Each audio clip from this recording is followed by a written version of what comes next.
ค้งเนี่ย90 องศาเปิดไฟเลี้ยวให้ด้วยแล้วดูครับเป็นยังไงรถสวนมาด้วยโอ้โหที่ผมเห็นอยู่ตรงเนี้ย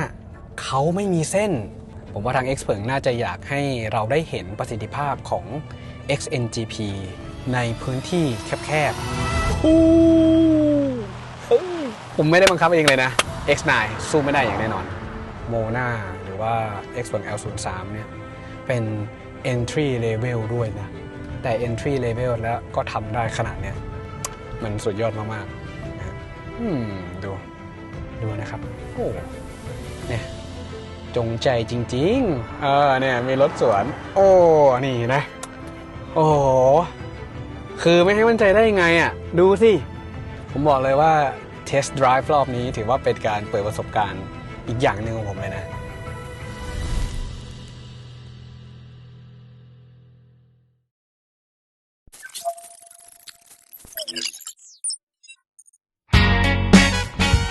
กลับมาเยือนปักกิ่งอีกรอบนึงครับหลังจากที่พวกเราได้ Static Preview Xpeng L03 ให้ได้ชมกันแล้วนะฮะรอบนี้เรามาทดสอบการขับขี่ครับนี่ครับอยู่กับพวกเรา Xpeng L03 แต่ว่าคันนี้ครับจะมาพร้อมชุดแต่งพิเศษนะซึ่งจะจำหน่ายเฉพาะในประเทศจีนเท่านั้นแต่ในรูปแบบของระบบช่วงล่างการขับขี่พวกชิปแล้วก็ระบบช่วยเหลือจะมีความคล้ายคลึงกันนะครับภายนอกอาจจะไม่เหมือนกันแต่ว่าสิ่งที่พวกเราจะได้สัมผัสในรอบนี้ก็คือมาลองทดสอบประสิทธิภาพของคันนี้ว่าเป็นอย่างไรนะครับพร้อมกับลองระบบช่วยเหลือการขับขี่ต่างๆมีหลากหลายคันครับที่อยู่ในงานรอบนี้เป็น International Media Testing นะครับเราจะขับกันที่เมืองปักกิ่งกันมาดูกันว่าคันนี้จะให้ประสบการณ์อย่างไรกับพวกเราบ้างตามมาชมครับ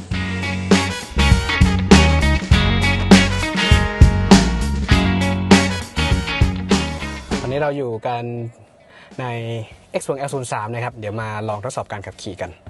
รอบนี้มาดูกันซิว่าเราจะได้ลองอะไรบ้างนี่ผมติดอุปกรณ์ไว้เยอะแยะเลยนะมันมีที่ติดตั้งให้ตรงนี้ด้วยนะฮะก็เอา Osmo ครับบิวอินเข้าไปนะครับมีตรงนี้ด้วยหลังคากระจกไม่มีม่านอ่ะเดี๋ยวเราลองดูกันว่าจะได้ประสบการณ์ยังไงบ้างตอนนี้ทาง Xpeng ก็เซตเส้นทางไว้นะครับว่าเราจะต้องขับไปที่ไหนระยะทางก็สักราวๆ20 กิโลเมตรนะครับเดี๋ยวเราออกเดินทางกันเลยคันนี้ที่พวกเราได้ขับนะฮะข้างนอกเป็นสีม่วงข้างในก็เล่นเป็นสีม่วงกับดำนะครับรวมกันพวงมาลัยก็ยังเป็นสีม่วงนะเนี่ยเป็นสีม่วงให้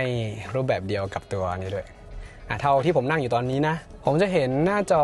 Head Up Display ครับที่อยู่หลังพวงมาลัยตรงนี้คันนี้เนี่ยที่เป็น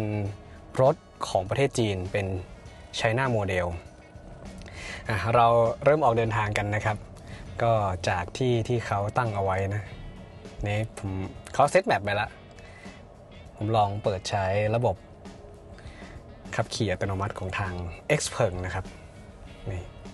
เมื่อกี้เขาเจอทางที่เป็นทางแยกนะก็พยายามลดความเร็วขึ้นเพราะคันนี้จะมาพร้อมระบบช่วยขับขี่ที่รองรับ VLA 2.0 ด้วยนะครับข้อมูลของตัวชิปคันนี้ยังไม่ได้มีบอกให้นะครับตอนที่ทาง Xpeng เขาประกาศเปิดตัวรถคันนี้ครับในประเทศจีนเนี่ยเขาจะมาพร้อมชิป AI Turing 2 ตัวซึ่งให้กำลังการประมวลผลนะครับประมาณสัก 1,500 ท็อป1,500 ท็อปเพราะว่าชิปของ AI Turing 1 ตัวเขาจะประมวลผลได้สักราวๆ700 กว่าท็อปนะครับประมาณ700 กว่าท็อปทุกครั้งเวลาที่เราเปิดไฟเลี้ยวซ้ายไฟเลี้ยวขวาจะมีกล้อง blind spot นะที่ขึ้นที่หน้าจอตรงนี้ด้วยรวมถึงฝั่งของ head up display นะครับผมก็จะเห็นตรงนั้นด้วยหน้าจอ head up display ตอนนี้ที่ผมเห็นก็จะมีทั้งความเร็วระยะทางที่เหลือว่าเป็นอย่างไรระยะเวลาที่เหลือก่อนที่จะถึงจุดหมายปลายทางแล้วก็บอกแผนที่ด้วยนะครับว่าตอนนี้ที่เราขับไปเนี่ยจะต้องเลี้ยวซ้ายเลี้ยวขวาอีกสักกี่เมตรนะฮะก็เป็นตัวเนี้ยที่เขาขึ้นไว้ตอนที่เขาบอกระบบนำทางออกมานะจะมีเสียงอยู่ออกจากบริเวณตัวที่พิงศีรษะตรงนี้ด้วยผมจะได้ยินแถวๆนี้เดี๋ยวเราจะต้องทำการเลี้ยวซ้ายนี่ครับก็จะเป็นรูปประมาณนี้นะฮะที่เห็นเป็นหน้าจอ Head Up Display นะฮะนี่ผมเปิดไฟเลี้ยวแล้วก็เขาจะเอากล้องนะฮะขึ้นมา เห็นไหมเป็นรูปแอร์คอมเพรสเซอร์อยู่ตรงนั้นเลยมีออโต้โฮมีแผนที่นะครับที่กำลังขึ้นอยู่นะถ้าผมปิดไฟเลี้ยวเสร็จปุ๊บนี่เราก็จะเห็นหน้าจอประมาณนี้นะครับ let's go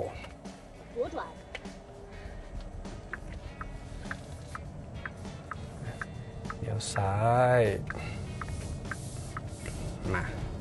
เดี๋ยวขอลองขับเองประมาณนึงตัวนี้จะเป็น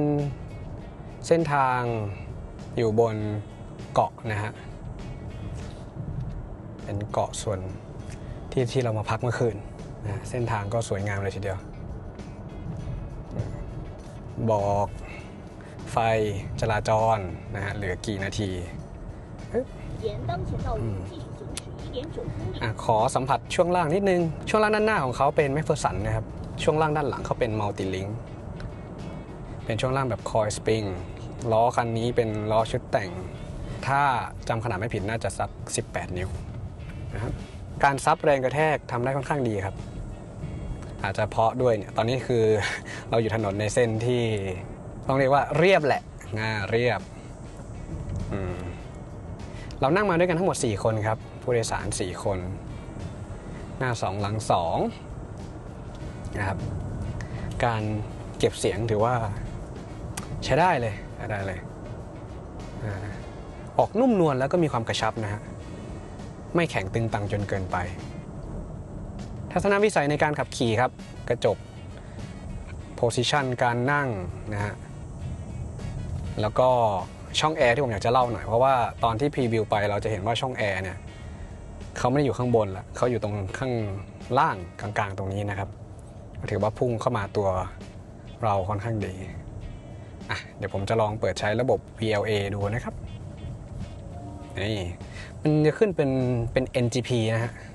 เป็น NGP แล้วก็ติดตามรถคันข้างหน้าไปแล้วก็สามารถที่จะเพิ่มความเร็วตอนนี้อยู่ที่60 กิโลเมตรต่อชั่วโมงเพิ่มจากการด้านซ้ายตรงนี้เป็นลูกกลิ้งด้านซ้ายไปเราก็จะเห็นตัวกราฟิกตรงนี้นะครับขึ้นรูปเราสามารถแตะเพื่อให้เป็นภาพใหญ่ๆได้ว่ารถอยู่แบบไหนแล้วก็แผนที่ครับก็จะขึ้นลอยๆตรงนี้อยู่มุมบนขวาแทนนะครับเราก็ตามรถคันข้างหน้าพี่เขาก็ขับอย่างใจเย็น ใจเย็นขับไปเรื่อยๆครับขับไปเรื่อยๆแล้วก็เราจะต้องเลี้ยวขวาครับเราจะต้องเลี้ยวขวาเนี่ยรถก็พยายามเบี่ยงไปให้เราแล้วก็เปิดไฟเลี้ยวให้อย่างอัตโนมัตินะฮะแล้วตอนนี้ก็เป็นสัญลักษณ์ของไฟเขียวด้วยไฟเขียวมีคนเดินข้ามถนนเป็นทางข้ามมีคันแซงเราด้วย ก็ยังไปกันได้นะฮะ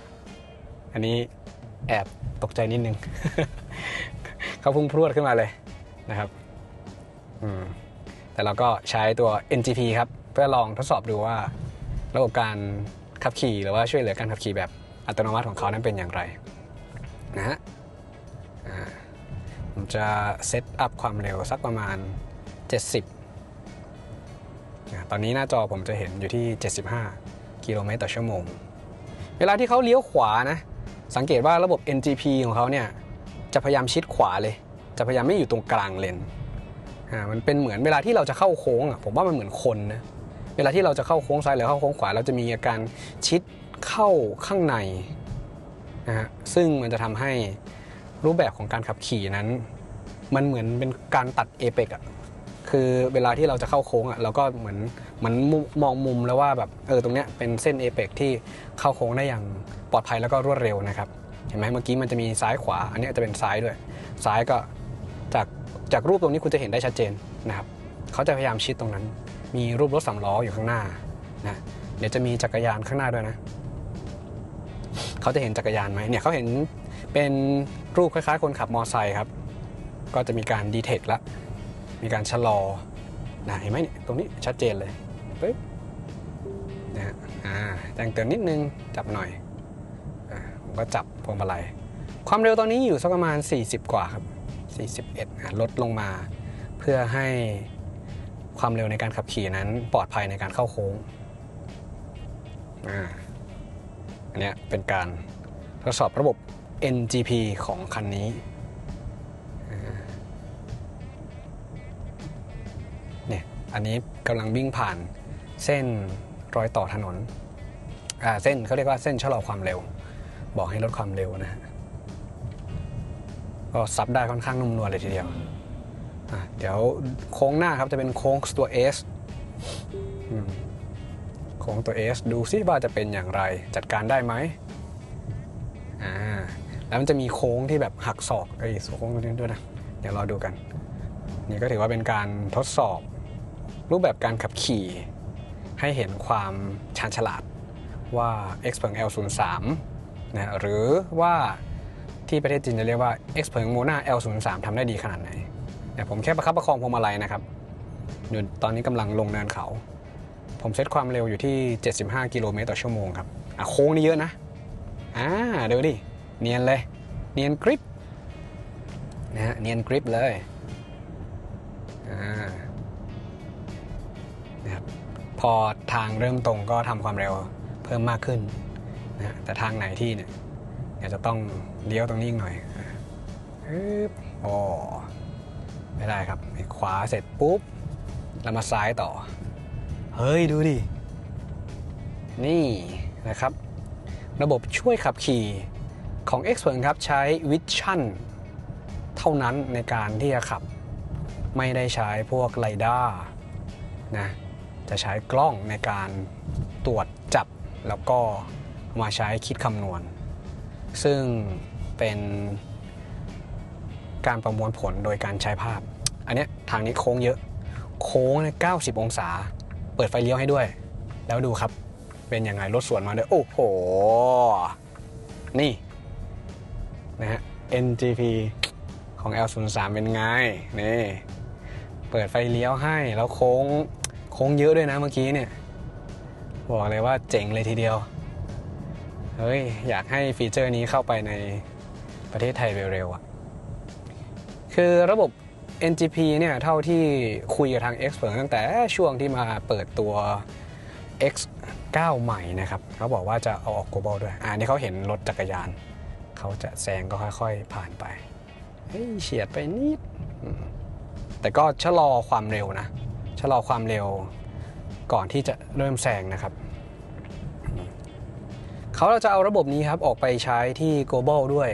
น่าจะภายในปีนี้ปีนี้ก็ใกล้ๆสิ้นปีแล้วเนาะก็ผ่านมาครึ่งปีแล้วเราดูว่าจะเป็นอย่างไรแล้วก็รอดู2027จะได้เริ่มเห็นอะไรหรือเปล่าเพราะตอนนี้เอง Tesla FSD ก็เริ่ม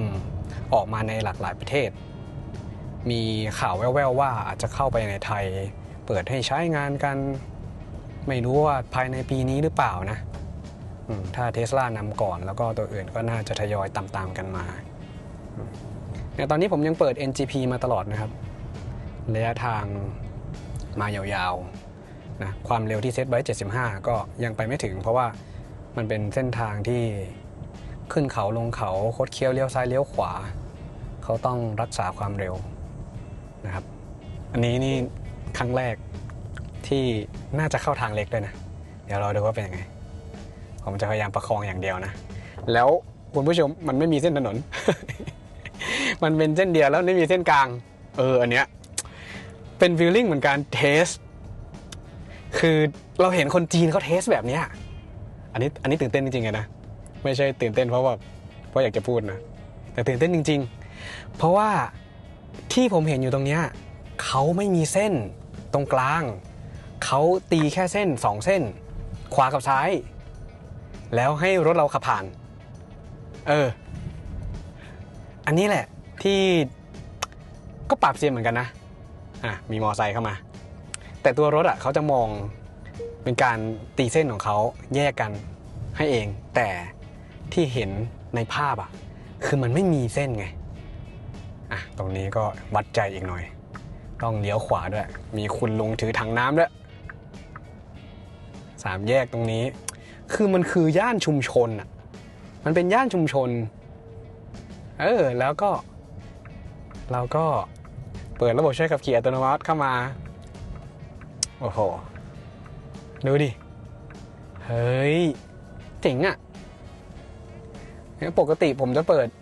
NGP หรือว่าระบบช่วยขับขี่เนี่ยในถนนใหญ่เท่านั้นนะอันนี้ก็จากถนนเล็กจะเข้าสู่ถนนใหญ่ดูซิว่าเขามองยังไงบ้างมองซ้ายมองขวาไม่มีแล้วก็ไปเฮ้ยเจ๋งเลยนะฮะเจ๋งเลยโอ้โหเมื่อกี้ทำเอาหวาดเสียวเหมือนกันนะเป็นไงตากล้องเรา เฮ้ยทำไมมันพาวิ่งมาเส้นนี้ทำไมวิ่งพามาเส้นเล็กเขาน่าจะเป็นการกำหนดมาครับเพื่ออยากให้พวกเราได้ลองทดสอบดูว่าระบบ NGP ของทาง Xpeng L03 เนี่ยทำได้ดีขนาดไหนแม้ว่าจะเป็นเส้นถนนที่เป็นทางที่มีเส้นแบบชัดเจนแล้วก็เข้าไปในพื้นที่ที่เป็นหมู่บ้านแล้วมันไม่มีแบ่งเส้นตรงกลางเขาก็ยังขับขี่ได้อยู่เนี่ยเปิดไฟเลี้ยวแซงให้ด้วยนะฮะเห็นภาพอยู่นี่ชัดเจนแล้วก็เดี๋ยวเราจะต้องเลี้ยวขวาตรงจุดนี้นะครับใครบอกว่าขับรถในจีนยากครับบอกเลยไม่ยากเพราะว่านั่งเฉยๆไม่ได้ขับให้รถขับให้เอง ค่อนข้างประทับใจระบบ VLA 2.0 ผมให้ข้อมูลอย่างนี้ครับ VLA 2.0 ถูก introduce หรือว่าแนะนำมาในช่วงงาน Xpeng AI Day 2025 ครับที่ตอนนั้นพวกเรามาดูงาน Xpeng AI Day มีตัวหุ่นยนต์ตัวใหม่นะครับพร้อมกับระบบนี่แหละ VLA 2.0 ตอนแรกก็งงๆคืออะไรเอาง่ายมันคือระบบคล้ายๆ Tesla FSD นั่นแหละครับเขาเรียกว่า Visual Language นะครับก็เอาง่ายเป็นภาพเอากล้องไปจับภาพแล้วก็เอามาประมวลผลคิดคำนวณคือใช้ AI ในการช่วยตัดสินใจในการขับขี่แล้วข้อมูลในนั้นมันเยอะมากดังนั้นเราจะต้องใช้ชิปพลังประมวลผลเยอะๆแรงๆเพื่อที่จะทำให้ตอบสนองสำหรับรูปแบบการขับขี่นะฮะอย่างที่เป็นได้นอกจากระบบ VLA 2.0 ในการช่วยขับที่เพิ่มความปลอดภัยแล้วนะครับเดี๋ยวผมอยากจะเล่าเกี่ยวกับเรื่องของความปลอดภัยอีกอย่างหนึ่งในตัวรถคันนี้นะครับทาง Xpeng เขาเพิ่งปล่อยคลิปออกมาเป็นคลิปการทดสอบนะครับด้านความปลอดภัยอยู่2เรื่องหลักๆเรื่องแรกคือเรื่องเกี่ยวกับความเสถียรของตัวรถในการขับขี่นะครับเป็นการทดสอบการเจาะยางที่ความเร็ว120 กิโลเมตรต่อชั่วโมง150 กิโลเมตรต่อชั่วโมงและ180 กิโลเมตรต่อชั่วโมงครับเป็น3สถานการณ์แรก120 กิโลเมตรเป็นการทดสอบเพื่อการเจาะยางครับเจาะยางแล้วดูว่าที่120 กิโลเมตรต่อชั่วโมงเจาะยางเสร็จปุ๊บทำการหักหลบครับแล้วตัวรถจะสามารถคอนโทรลได้อยู่หรือเปล่านะครับก็จะพบว่าสามารถคอนโทรลตัวรถได้เป็นอย่างดีนะครับทำให้เห็นเรื่องเสถียรภาพของการควบคุมตัวรถการทดสอบที่2ครับที่ความเร็ว150 กิโลเมตรต่อชั่วโมงครับเป็นการเจาะยาง2ฝั่งล้อหน้ากับล้อหลังที่ความเร็ว150 กิโลเมตรระเบิดปุ้มเข้าไปแล้วดูซิว่ารถจะสามารถคอนโทรลได้ไหมที่ความเร็ว150 กิโลเมตรนะครับเพื่อให้คุมตัวรถให้ตรงๆนะครับก็ถือว่าผ่านการทดสอบเช่นเดียวกันและการทดสอบที่3นะครับที่ความเร็ว180 กิโลเมตรต่อชั่วโมงครับอันนี้ความเร็วสูงสุดเลยนะเจาะยางเหมือนกันครับล้อเดียวแล้วดูว่าตัวรถนั้นสามารถคอนโทรลให้ไปตรงๆได้หรือเปล่าก็ถือว่าผ่านเช่นเดียวกันนะครับอันนั้นคือการทดสอบหลักเรื่องของการเจาะยางอีกอันนึงครับเป็นเรื่องการทดสอบเกี่ยวกับถ้าหากว่าคนขับไปแล้วเกิดอาการที่แบบอาจจะหลับในหรืออาจจะเกิดอาการป่วยจนไม่สามารถควบคุมตัวรถได้นะฮะทาง Xpeng L03 คันนี้จัดการอย่างไรระบบของคันนี้นะครับจะทำการตรวจจับพอเขาจับได้ปุ๊บเขาจะรู้ว่าคนไม่สามารถที่จะคอนโทรลตัวรถได้แล้วสิ่งที่ Xpeng L03 คันนี้ทำนะครับนั่นก็คือการที่จะชะลอตัวรถครับชะลอรถบังคับให้อยู่ในเลนก่อนและหลังจากนั้นครับจะเบี่ยงให้ไปอยู่เลนขวาสุดเขาทดสอบที่ประเทศจีนเนาะเบี่ยงเพื่อให้รถไปจอดข้างทางและหลังจากนั้นโทรเรียก SOS เพื่อขอความช่วยเหลือนะครับนี่คือความปลอดภัยที่เสริมขึ้นมาในรถยนต์คันนี้นั่นเองครับ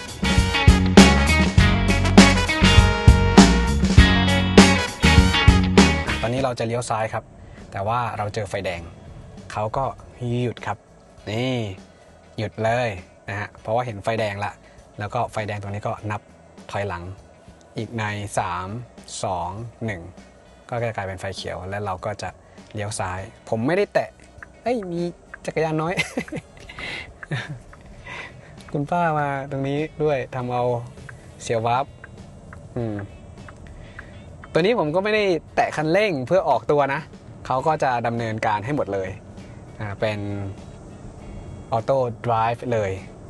ก็ออกตัวให้เองหยุดเองนะฮะแล้วก็ขับไปเรื่อยๆนะฮะนี่นะกลับมาดูก็แตะบริเวณตรงจุดนี้ได้นะครับเราดูภาพใหญ่ๆเนี่ยคุณจะได้เห็นไปพร้อมๆกันว่าสิ่งที่ผมเห็นด้านหน้านั้นเป็นอย่างไรนะครับความเร็วที่เขาเซตมาเนี่ยก็จะมีทั้งความเร็วที่ตามถนนด้วยนะว่าถนนเส้นนี้ควรขับเท่าไหร่แล้วเขาก็จะปรับให้เราสามารถเพิ่มและลดได้นะครับเดี๋ยวจะมีรถสีเหลืองจอดข้างๆนะครับอันข้างหน้าก็อยู่ในทิศทางของเราแล้วจุดนี้เป็นเหมือนจุดที่เขามาร์กอัพเอาไว้ว่าให้ขับมาถึงตรงจุดนี้ผ่านเช็คพอยต์ต่อแล้วก็ไปต่อไปครับเรายังคงใช้ระบบ NGP อยู่นะฮะเพื่อให้เห็นประสิทธิภาพการขับขี่อย่างเต็มรูปแบบของเขาว่าแม้ว่าจะเป็นรถที่เริ่มต้นในราคาไม่ถึง1 ล้านบาทเนี่ยได้ความสามารถขนาดนี้นะส่วนเรื่องการตกแต่งภายนอกภายในผมรีวิวไว้ให้แล้วเนาะรีวิวไปในคลิปแล้วก็ตามไปดูตรงจุดนั้นนะครับผมจะไม่ได้พูดถึงสิ่งเหล่านี้มากมายสักเท่าไหร่เพราะว่าในคลิปนั้นก็50 นาทีเต็มๆสามารถตามไปรับชมได้รูปแบบเป็นอย่างไรแต่สิ่งที่เราได้เห็นจริงๆและได้ใช้วันนี้นะผมก็ใส่ Osmo Pocket 4 ไว้ตรงนั้นมีตัวหมุนให้นะครับตัวนี้ก็เป็นอุปกรณ์เสริมใส่เป็นแมกเนตได้ซึ่งแปะตรงนี้ได้นะครับโอเคโค้งนี้ก็เป็นอะไรที่น่าสนใจครับเพราะว่าเราจะต้องเลี้ยวขวาแบบหักศอกตรงสี่แยกเป็นไฟแดงครับแต่ว่าเราเลี้ยวขวาผ่านตลอดแล้วเราเลี้ยวมาแล้วก็สวนกับรถชิปเฮ้ยเนี่ยเส้นนี้ก็ไม่มีถนนเส้นกลางเหมือนกันนะแต่ก็จะมีรถสวนเห็นไหมว่าถ้าคุณผู้ชมมองเหมือนผมมองนะตอนนี้จะไม่มีเส้นขีดกลางตรงนี้นะครับแต่ตัวรถพยายามที่จะแบ่งออกว่าโอเคเขาเห็นถนนทั้ง2 ฝั่งเลยเห็นเส้นทั้ง2 ฝั่งแล้วเขาก็ตีว่าเขตกึ่งกลางของตัวรถที่ควรจะวิ่งได้อยู่นั้นอยู่ตรงจุดไหนนะผมว่าทาง Xpeng น่าจะอยากให้เราได้เห็นประสิทธิภาพของ XNGP ในพื้นที่แคบๆอันนี้ก็จะเป็นอีก1จุดที่ท้าทายโอ้คุณลุงนะรถจอดอยู่ตรงนี้ครับขวางด้านหน้าชัดเจนนะเปิดไฟเลี้ยวออกมาเบี่ยงซ้ายแล้วก็กลับเข้าไปในเลนนะครับเท้าผมนี่อยู่เบรกตลอดเลยนะ รู้แต่ว่าระบบเขาช่วยได้ดีแต่ว่าเผื่อไว้ก่อนเนี่ยก็มีอะไรที่พลุกพล่านอยู่นะนี่มีรถสวนมามีรถมอเตอร์ไซค์น้อยจักรยานไฟฟ้าน้อยของชาวบ้านอยู่ข้างหน้าด้วยนะเขาจะทำอย่างไรเบียงเบียงเหมือนเขาคิดคำนวณเลยรอเลยว่ามันต้องไปแบบนี้เนี่ยรถสวนมาข้างหน้าก็โอ้โหแอบหวาดเสียวนะอันนี้เซอร์ไพรส์ได้มาในทดสอบในสถานที่จริงโชคดีที่วันนี้เรามาแล้วแดดออกตรงเนี้ยอยากให้ดูคุณผู้ชมแคบแล้วก็รถขวารถซ้ายมารถใหญ่สวนนี่ดูครับผ่านไปได้ผ่านไปได้เลยเนี่ยมอไซค์เยอะแยะมากมายโหอันนี้นี่ต้องเป็นลองเทคอยากให้คุณดูช่วงนี้อยากให้คุณดูเลยจะได้เห็นว่าประสิทธิภาพของ L03 ของ Xpeng นั้นเป็นอย่างไรกับระบบช่วยขับขี่ของเขานี่คือประสิทธิภาพของชิป AI Turing บวกกับระบบซอฟต์แวร์นะครับตัวนี้ใช้ Tianjin OS นะฮะ 6.0 แล้วนะครับเป็นเวอร์ชันล่าสุดระหว่างนี้ที่เรานั่งมาเองความเร็วมันไม่ได้สูงมากซึ่งเป็นการขับขี่อยู่ในโซนของชุมชนนะถนนก็ถือว่าอยู่ในระดับเรียบครับมีขรุขระบ้างเล็กน้อยฮะแต่เราก็จะได้เห็นประสิทธิภาพของช่วงล่างตอนที่เขาซับแรงกระแทกตอนบัมป์แล้วก็ตอนรีบาวมา ซึ่งถือว่าเป็นรถที่เซตออกมาให้ได้ความนุ่มนวลนะครับนี่อันนี้มีการชะลอเล็กน้อยเขาเห็นว่ามีรถข้างหน้ามาแล้วข้างๆขวาก็จะแคบๆหน่อยมีรถจอดอยู่ด้วยรถทำการตอบสนองได้ดีครับตอบสนองต่อสภาวะแวดล้อมที่เขาเห็นอยู่บริเวณตรงด้านหน้านะครับนี่ความเร็วที่เขาเซตไว้นะครับตอนนี้เซตไว้ที่40กิโลเมตรต่อชั่วโมงนะครับเมื่อกี้เห็นลงฝาท่อไหมก็ซับอันนี้ฝาท่ออีกรอบนึงถือว่าโอ้ซับได้นุ่มนวลเลยนะซับได้นุ่มนวลเลยนะครับตัวไม่ได้เอียงขนาดนั้นนะครับไม่ได้เอียงฝาท่อก็ผ่านไปง่ายๆมีหลุมตรงนี้หน่อยนะครับถนนเส้นนี้เขาบังคับให้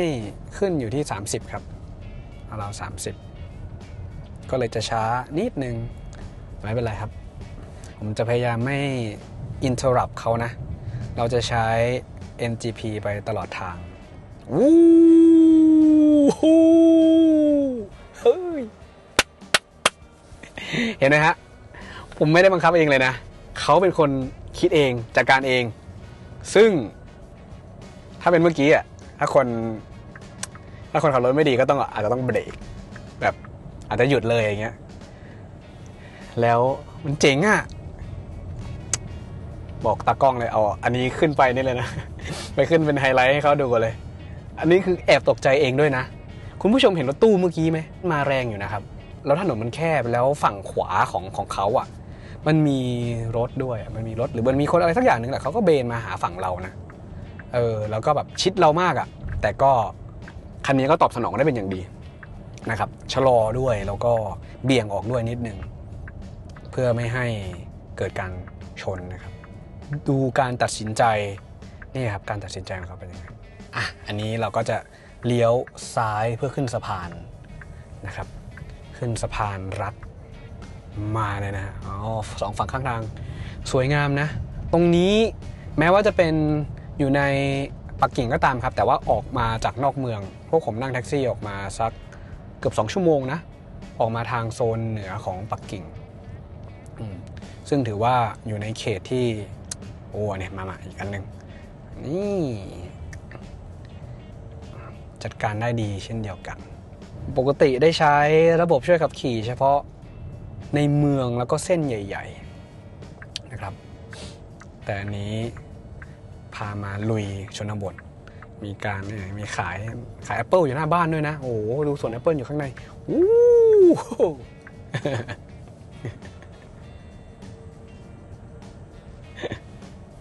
Are you excited?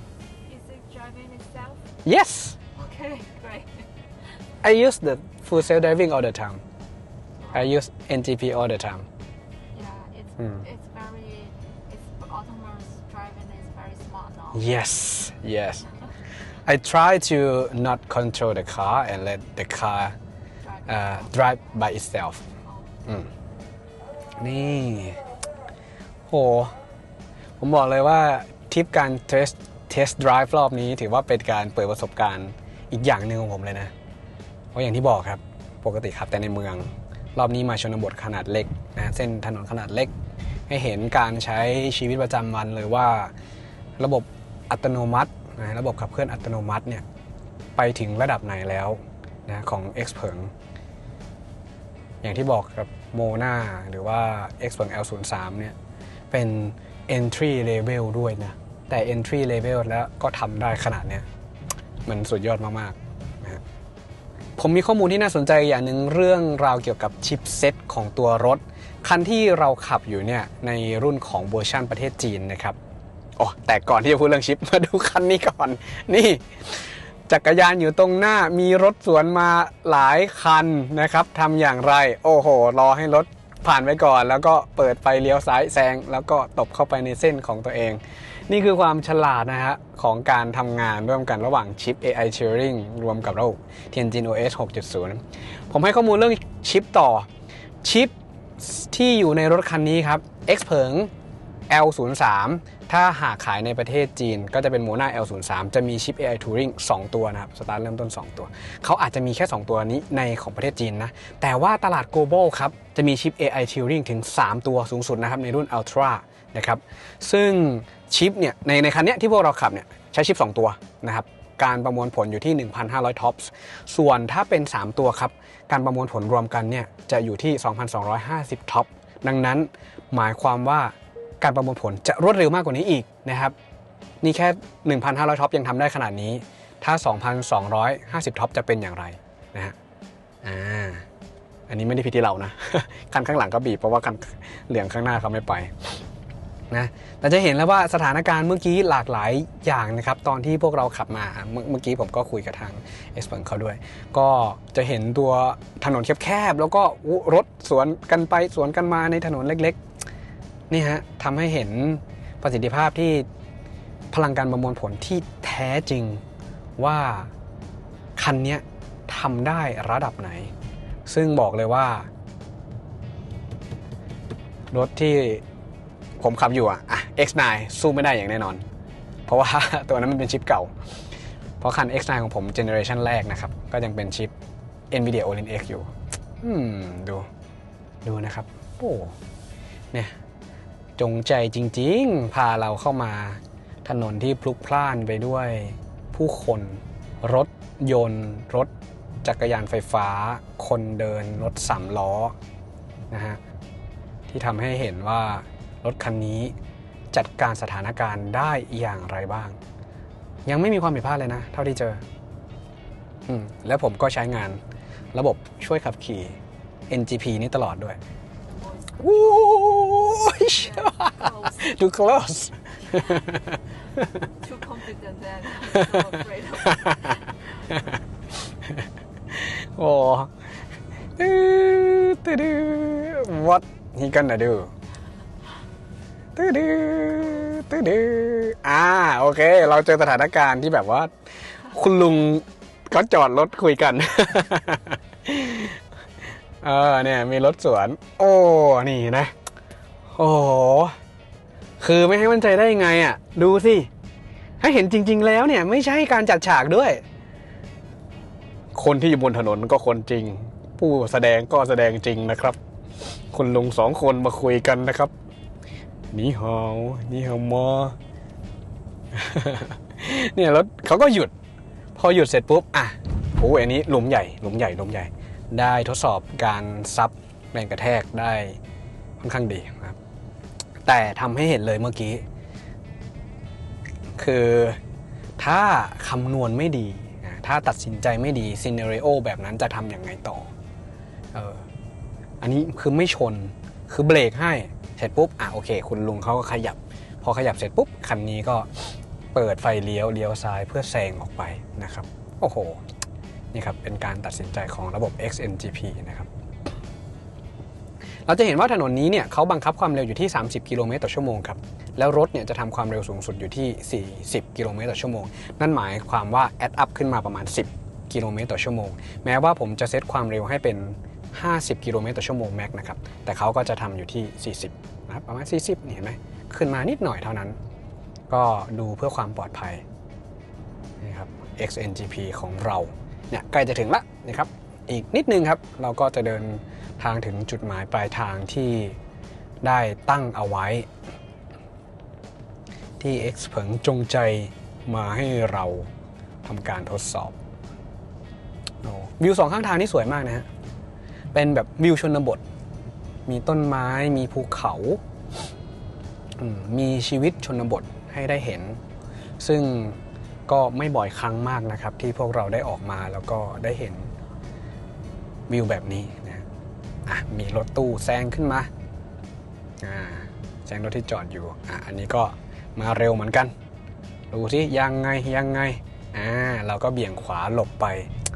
โอ้นะครับความมั่นใจในการขับขี่แค่ชิป AI Turing 2 ตัวนะครับทำได้ขนาดนี้ความนุ่มนวลความคอมฟอร์ตนี่ผมโอเคเลยนะทั้งเบาะที่เรานั่งมาคันนี้มีเบาะอุ่นเบาะ ventilation มีเบาะนวด แล้วเบาะนวดมีนวดก้นด้วยนะครับบริเวณตรงนี้ข้างล่างที่เรานั่งนวดเพราะปกติเขาจะนวดเฉพาะด้านหลังแต่คันนี้เพิ่มมาให้นะฮะมีให้ด้วยเป็นรถที่ไม่ใช่แค่สวยงามไม่ใช่แค่เรื่องความสวยงามแต่เขายังมาพร้อมฟีเจอร์ที่อัตประโยชน์เยอะแยะถนนแคบอ่ะนี่เบรกค่อนข้างเยอะหลบขวาสุดนี่ฮะโอ้โหถือว่าตัดสินใจเมื่อกี้ทางเจ้าหน้าที่เขาบอก แอบเสียวนิดนึงนะอยากจะให้เราควบคุมแต่ผมไม่ได้ควบคุมเราใช้ NGP ตลอดเลย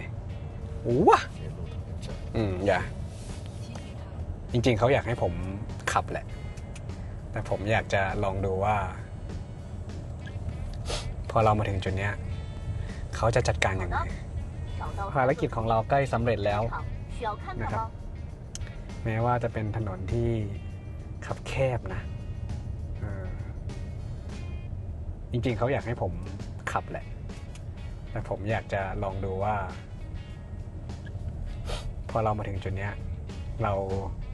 เขาจะจัดการอย่างไรมีรถจะแซงนะแต่ผมให้เขาแซงไปก่อนอันนี้พอดีมีรถตามมาหน่อยเราก็เลยควบคุมแทนแล้วกันจะได้ดูสิเป็นยังไงไหนๆก็ไหนๆก็ถือว่าเป็นการลองนะครับ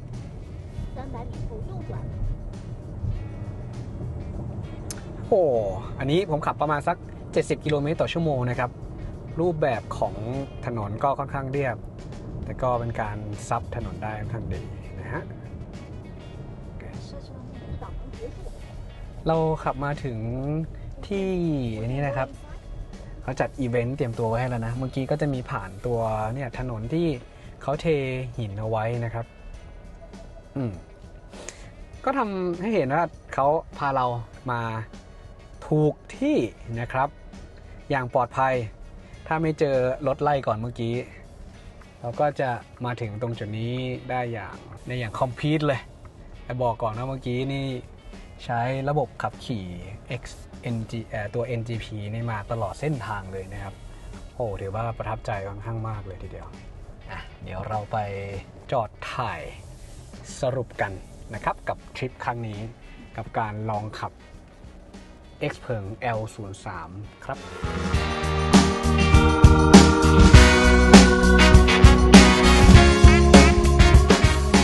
เราขับมาถึงจุดหมายปลายทางแล้วนะครับที่ออกมาคือตอนที่ออกมาก็ยังไม่ค่อยได้ใช้ตัว XNGP สักเท่าไหร่นะครับอันนี้เพิ่งออกมาแล้วก็เมื่อกี้เราจะเห็นข้อมูลของ XNGP นะครับที่เป็นระบบที่เขาบอกเอาไว้เขาเป็นสรุปข้อมูลมาให้เดี๋ยวผมแปลให้ฟังว่าเขาพูดว่าอย่างไรบ้างนะครับมันจะมีตัวเลขที่บอกว่า 20.8 นั่นหมายถึงระยะทางที่พวกเราใช้ระบบตัว NGP ขับมานะครับถึง 20.8 กิโลเมตรแล้วก็ 84% หมายถึงสัดส่วนที่ระบบช่วยขับขี่ช่วยเราขับนะครับมากถึง 84% เอาง่ายตลอดเส้นทางที่เราขับมาเนี่ยก็ใช้ทั้งหมด 84% เลยนะฮะที่เขาทำให้แล้วก็มีการลดการเหยียบคันเร่งแล้วก็เบรกครับโดยระบบช่วยจัดการให้ถึง237ครั้งแล้วก็มีการผ่านตัวแยกนะครับเป็นทางแยกแล้วก็4แยกครับรวมกันถึง9ครั้งนี่คือข้อมูลที่เขาเก็บเอามาให้อีกข้อมูลนึงนะครับพามาดูกันหลังจากที่เราขับขี่มา20กว่ากิโลเมตรตอนนี้แบตเตอรี่ของเราเหลือ 86% แล้วก็ระยะทางเหลืออีก423กิโลเมตรนะครับเราแตะที่ตรงนี้เพื่อดูว่าการบริโภคพลังงานของเราเป็นเท่าไหร่นะครับเราก็จะเห็นตัวนี้นะครับ86กับ 13.4 กิโลวัตต์ชั่วโมงต่อ100กิโลเมตรแตะเข้าไปดูอันนี้เข้ามาง่ายเลยเดิมทีตอนที่เรามาพรีวิวXpengบอกว่ารถคันนี้บริโภคพลังงาน 15.3 กิโลวัตต์ชั่วโมงต่อ100กิโลเมตรอันนั้นคือเป็นสเปคชีตตอนที่พวกเราได้พรีวิวนะแต่ตอนที่เขาเปิดตัว Mona L03 คันนี้ที่ประเทศจีนเขาบอกว่าการกินพลังงานน้อยถึงระดับ11.9 ราวๆนี้คือตัวเลข11.9 กิโลวัตต์ชั่วโมงต่อ100กิโลเมตรอันนั้นเป็นสเปคของประเทศจีนคราวนี้เรามาดูที่เราขับขี่จริงๆเป็นยังไงบ้างเอาดู20กิโลเมตร สุดท้ายแล้วกันเพราะว่าเป็นช่วงที่เราขับขี่มานะครับการบริโภคพลังงานจากตัวเลขตัวนี้ครับคุณจะเห็นว่าจะอยู่ที่ 13.1 กิโลวัตต์ชั่วโมงต่อ100กิโลเมตรเนี่ยกราฟสวยเลยทีเดียวอาจจะเป็นเพราะว่าเราขับขี่ด้วยความเร็วไม่ได้สูงมากแล้วก็มีขึ้นเขาลงเขาแล้วก็เข้าผ่านชนบทด้วยนะครับมีเส้นนั้นเราใช้ XNGP จะเป็นส่วนใหญ่นะฮะ2.5 กิโลเมตรสุดท้ายก็จะอยู่นี่ครับ 15.5 กิโลวัตต์ชั่วโมงต่อ100กิโลเมตรแล้วก็ให้ดู100กิโลเมตรสุดท้ายรวมๆก็จะอยู่ราวๆ 13.4 กิโลวัตต์ชั่วโมงต่อ100กิโลเมตรและให้ดูครับภาพรวมว่าเป็นอย่างไรอันนี้มันจะมีทั้งหมดทริปน่าจะเป็นทริป A นะที่บันทึกเอาไว้นะฮะตัวนี้ขับมา 238.4 กิโลเมตรนะ238.4 กิโลเมตรกินไฟไปทั้งหมดประมาณ13 กิโลวัตต์ชั่วโมงต่อ100กิโลเมตรอันนี้เราพอจะเห็นภาพรวมแล้วว่าคันนี้จะบริโภคพลังงานอยู่ที่เท่าไหร่นะครับคันนี้เป็นระบบ rear wheel drive นะฮะแล้วก็ตัวนี้การกินพลังงานก็อยู่ราวๆนี้แหละที่เราพอที่จะได้เห็นนะครับอันนี้ก็จะบอกพวกค่ารีเจนพลังงานกลับคืนมาด้วยว่าเป็นอย่างไรพอจะเห็นภาพรวมคร่าวๆและอันนี้มีตรงนี้ด้วยนะที่เราเอามาดูว่าเป็นอย่างไรนี่ก็จะเห็น 25.6 กิโลเมตรสุดท้ายใช้ระยะเวลาประมาณสักชั่วโมงเหรอนี่บอกว่าเป็นวัน1ชั่วโมงค่าเฉลี่ยอยู่ราวๆนี้นะครับนี่คือข้อมูลแสดงสำหรับการขับประมาณนี้ครับแม้ว่าจะเป็นระยะทางสั้นๆนะครับที่เราได้ขับอยู่ที่20กิโลเมตรแต่สิ่งที่พวกเราได้เห็นนั้นถือว่าหลากหลายเลยถือว่าเป็นอีกหนึ่งทริปการทดสอบการขับขี่ที่สร้างประสบการณ์ให้กับผมแล้วก็สร้างการจดจำโดยเฉพาะการที่พวกเราได้ใช้ระบบ NGP ครับซึ่งเป็นระบบขับขี่อัตโนมัติของรถยนต์รุ่นนี้แม้ว่าคันนี้จะมาพร้อมชิป AI Turing เพียง2ตัวนะฮะแต่สามารถเพอร์ฟอร์มหรือว่าแสดงประสิทธิภาพได้เป็นอย่างดีเลย X เผิงตั้งใจให้พวกเราเนี่ยขับขี่ผ่านเส้นทางที่เป็นทั้งทางใหญ่แล้วก็ทางชนบทเข้าไปทางหมู่บ้านอันนี้แหละถือว่าเป็นคีย์ไฮไลท์สำคัญเลยเป็นครั้งแรกของผมด้วยที่ได้ขับระบบ NGP หรือระบบช่วยขับขี่อัตโนมัติที่มาพร้อม VLA 2.0 ของคันนี้นะครับทำให้เราได้เห็นสถานการณ์ต่างๆไม่ว่าจะเป็นถนนแคบถนนที่มีคล้ายๆเหมือนเลนเดียวแต่เป็นถนนในหมู่บ้านแล้วมันจะมีรถสวนเข้ามาเขาจัดการได้เป็นอย่างดีหลากหลายสถานการณ์ที่พวกเราได้เจอครับผมปล่อยให้รถขับเองมากกว่า 80% นะครับตั้งแต่ตอนที่เริ่มสตาร์ทมาจนถึงก่อนที่จะเข้ามาจุดที่พวกเราจอดเนี่ยเอาง่ายว่าปล่อยให้เขาขับเองมาเลยตัวนี้ครับ X0L03 ตอบสนองได้เป็นอย่างดีมากๆสำหรับระบบช่วยขับขี่อย่างที่บอกครับเวอร์ชั่นที่เป็น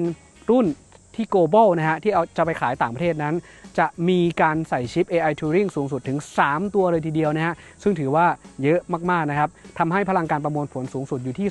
2,250 ท็อปเลยทีเดียวถือว่าเป็นตัวท็อปของวงการเลยนะฮะเหมือน X เผิงรุ่นพี่เขาอย่างพวก X9 ในบ้านเราเอาชิป AI Turing ไปแค่ตัวเดียวแต่ตัวเนี้ยสตาร์ทเริ่มต้นก็2ตัวแล้วนะ2ตัวนี้พลังการประมวลผล 1,550 ท็อปเลยนะครับใส่ไปเลยถึง3ตัวนะฮะเอาง่ายว่ารถคันนี้แม้ว่าจะเป็นสตาร์ทราคาเริ่มต้นไม่ถึงล้านบาทแต่รองรับระบบการขับขี่คุณจะเห็นเลยครับเขาไม่มีไรด้าเขาไม่มีพวกที่แบบอุปกรณ์เสริมใหญ่ๆเข้ามาเลยเขามีเฉพาะกล้องเท่านั้นนะฮะกล้องรอบคันมีเซ็นเซอร์ด้านหน้ามาให้มีเรดาร์มาให้มีกล้องในการประมวลผลเพราะว่าอย่างที่บอกครับทาง X เขาใช้ระบบ Vision ในการจับภาพแล้วก็มาวิเคราะห์คำนวณโดยใช้ AI ในการช่วยเหลือณตรงจุดนี้แล้วเห็นแล้วว่าประสิทธิภาพการทำงานได้ดีมากส่วนเรื่องของการประหยัดพลังงานครับถือว่าทำได้ดีครับคันนี้รวมๆนะครับค่าเฉลี่ยของเขาเท่าที่ขับมาจะอยู่ที่ประมาณ13กิโลวัตต์ชั่วโมงต่อ100กิโลเมตรครับสำหรับการบริโภคนะซึ่งเรานั่งมาด้วยกันทั้งหมดถึง4คนเลยทีเดียวถ้านั่ง1คนก็น่าจะประหยัดกว่านี้นั่ง2คนน่าจะประหยัดกว่านี้นะครับเดี๋ยวรอจริงๆว่าถ้าหากว่าไปเทสในประเทศไทยเป็นถนนแบบนั้นสภาพอากาศแบบนั้นจะเป็นอย่างไรส่วนเรื่องของช่วงล่างการซับแรงกระแทกถือว่าทำได้ดีครับเพราะว่าอาจจะเป็นถนนที่พวกเราขับขี่มาอาจจะไม่ได้มีอุปสรรคเยอะมากสักเท่าไหร่แต่ก็ทำให้เห็นว่ารถคันนี้เหมาะสำหรับการขับขี่ที่เป็นเออร์เบิร์นหรือว่าสไตล์ในเมืองก็ได้หรือว่าชานเมืองก็ได้นะครับสำหรับวัยรุ่นหรือผู้ใช้งานทั่วๆไปผมว่าเพียงพอนะฮะแล้วก็เสริมด้วยฟังก์ชันสิ่งอำนวยความสะดวกเบาะอุ่นเบาะเย็นเบาะนวดมีให้พื้นที่เก็บสัมภาระมากกว่า40จุด ใส่กระเป๋าได้มีฟังหน้าได้ข้างหลังได้เพียบพร้อมทุกสิ่งทุกอย่างหลากหลายอย่างนะครับยังไงตามไปดูคลิปที่ผมพรีวิวไว้ให้ชมกันก่อนหน้าแต่บอกเลยว่าถือว่าเป็นอีก1คันครับที่น่าสนใจมากๆแล้วก็เป็นคู่แข่งที่น่ากลัวมากๆอีก1คันเช่นเดียวกันนะครับในตระกูลของรถ B segment เป็น B++ นะครับที่จะเข้าไป C แล้วเพราะว่าคันนี้ยาวกว่า 4.6 เมตรเลยทีเดียวนะฮะคู่แข่งหลักๆที่ไปชนนะฮะในบ้านเราก็จะเป็น D-Pal S05 ครับ Geely EX5 ครับ BYD Atto 3 ครับ MG S5 B10 ด้วยของ Leap Motor นะครับหลากหลายคันก็ลองไปเทียบดูคันนี้จะเข้าไปทำการตลาดในประเทศไทยแต่รอดูกันว่าเมื่อไหร่ได้ข่าวว่าช่วงกันยายนของปีนี้หรือเปล่าก็ไม่แน่ใจเหมือนกันยังไงรอติดตามข่าวนะถ้าพวกเราทราบจะนำมาบอกให้กันได้รู้กันอย่างแน่นอนครับฝากไว้เพียงเท่านี้นะครับถ้าหากมีคำถามอื่นๆเพิ่มเติมสามารถคอมเมนต์ทิ้งไว้ด้านล่างของพวกเราเดี๋ยวผมจะมาตอบคำถามที่ทราบให้นะฮะหากข้อมูลไหนคำถามไหนที่ผมยังหาข้อมูลไม่ได้เดี๋ยวผมจะไปหามาให้แล้วก็มาตอบให้นะยังไงก็ฝากกดไลค์กดแชร์กดติดตามครับถ้าหากว่าชื่นชอบก็กดเป็นกำลังใจให้กับพวกเรานะครับกดไลค์ที่เพจ iMod Drive ของพวกเราครับแล้วก็ที่ช่อง YouTube iMod Official ของพวกเราที่นี่ด้วยนะครับไว้เดี๋ยวพบกันในรอบหน้าครับผมต้อม iMod ขอตัวลาไปก่อนจากเมืองปักกิ่งประเทศจีนไว้พบกันรอบหน้าสวัสดีครับ